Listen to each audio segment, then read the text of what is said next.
nos jours, il est très difficile pour une personne atteinte d'un handicap d'accéder à la formation des sports aériens. Malgré la loi handicap du 11 février 2005, prévoyant une meilleure accessibilité au sein de la société, de nombreux obstacles se mettent encore sur leur chemin.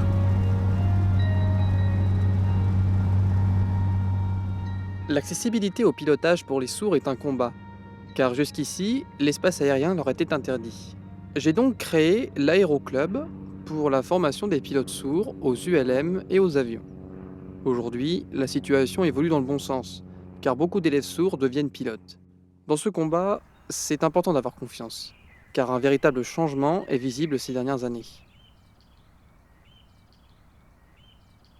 Je suis fier, car ici en France, il y a plus de 30 pilotes d'ULM sourds, 2 PPL et aussi 4 LAPL. Nous sommes les premiers au monde à avoir créé une école de pilotes d'ULM avec des instructeurs sourds adaptés aux pilotes sourds, ici à l'aérodrome de Coulommiers, dans le 77.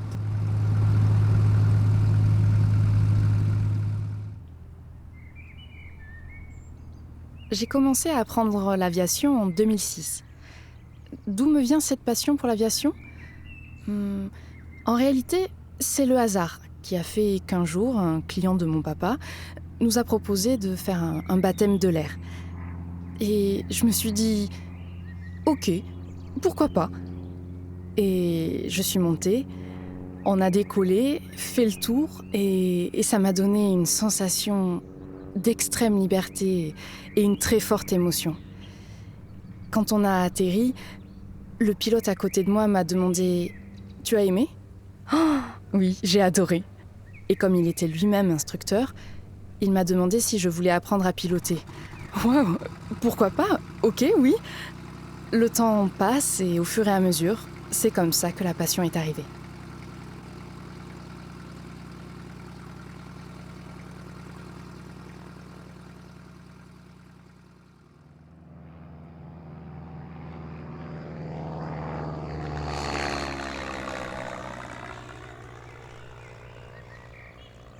Et cela fait combien d'années que tu es ici ? J'ai appris à piloter en 1982, et après 2300 heures de vol, j'ai obtenu le diplôme du PPL en Amérique, en Angleterre, en France et en Australie. Ici, je suis membre depuis 3 ans et membre d'Air France depuis 2 mois. Ici, il y a une tour de contrôle avec laquelle je suis en relation. Elle m'envoie des flashs verts et rouges pour la communication et, en fonction de la réponse, je décolle. C'est pareil pour le retour. Il m'envoie un flash avant d'atterrir. Alors, comme tu as plusieurs licences américaines, anglaises, australiennes et françaises, penses-tu pouvoir voyager de la France vers les États-Unis ? En Amérique, il y a plus de 250 sourds et malentendants qui ont la licence PPL. Je suis déjà allé aux États-Unis en 90 pour passer le PPL, et quand je suis revenu, les choses se sont accélérées. En Angleterre aussi, il y a plus de 4 PPL sourds, et environ 10 LAPL qui sont en formation. Les règlements européens évoluent. Il y a moins de 10 pilotes élèves sourds en France, en Angleterre, en Australie et en Amérique. Le vol en avion de la France vers les États-Unis, je rêve de le faire comme Lindbergh, qui a traversé l'océan Atlantique de New York à Paris en 1927, en 33 heures de vol sans radio.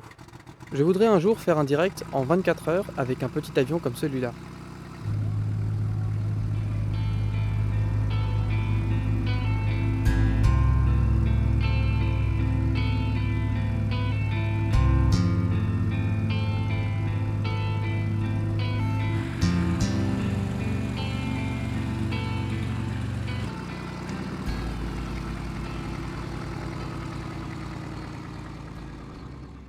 À l'avenir, j'espère que les pilotes sourds auront plus facilement accès à la formation et qu'ils ne se heurteront pas à des obstacles comme ceux rencontrés par l'équipe actuelle. En ce moment, la situation évolue et l'on assiste à une amélioration de l'accessibilité. Et j'espère aussi que le projet AirFans for All deviendra possible et qu'il sera intégré dans les avions.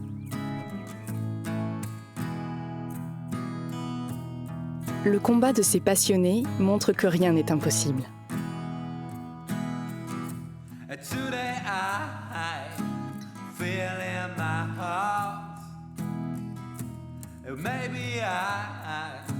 a lonely boy. Take my hand, girl, and carry me down. Give me a last chance to wash it twice. Oh no, I will shine. Shine is gone. No, no, no, I will shine. Shine is gone. I will shine.